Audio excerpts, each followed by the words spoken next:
dib u heshiisiintu waa hala wada noolaado wey. Ummaddu ha wada noolaato. Qof kaligiis noolaan kara ma jiro. Magaaladan kama maaranto Gurceel kama maaranto Balanballe kama maaranto Xeraale Cadaade iyo Caabuq kama maaranto iyo maxaan ku yiraahdaa Gaalkacyo waa la isu wada baahan yahay. Marka in aan is ogolaano inaan wada noolaano way waxa mustaqbalkeena ku jiro. Qof gaar u taagnaan kara ma laha. dib u heshiisiintu waa process, waa wax socda, waa wax bilowda laakiin aan dhamaad lahayn. maxaa yeelay bini aadan baa leeyahay, khilaafaad waa imaan. waxaa la rabaa caqligan halkan fadhiya odayaasha dhaqameedyada salaadiinta inay dhexdhexaadiyaan oo waxa wanaagsan ay kasoo dhex bixiyaan oo ummadda midayn kara ama isu keeni kara.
dib u heshiisiintu waa hala wada noolaado wey.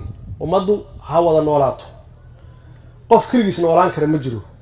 Magaaladan kama maaranto Gurceel kama maaranto Balanballe kama maaranto Xeraale Cadaade iyo Caabuq kama maaranto iyo maxaan ku yiraahdaa Gaalkacyo waa la isu wada baahan yahay. Marka in aan is ogolaano inaan wada noolaano way waxa mustaqbalkeena ku jiro. qof gaar u taagnaan kara ma laha. dib u heshiisiintu waa process, waa wax socda, waa wax bilowda laakiin aan dhamaad lahayn. maxaa yeelay bini aadan baa leeyahay, khilaafaad waa imaan. waxaa la rabaa caqligan halkan fadhiya odayaasha dhaqameedyada salaadiinta inay dhexdhexaadiyaan oo waxa wanaagsan ay kasoo dhex bixiyaan oo ummadda midayn kara ama isu keeni kara.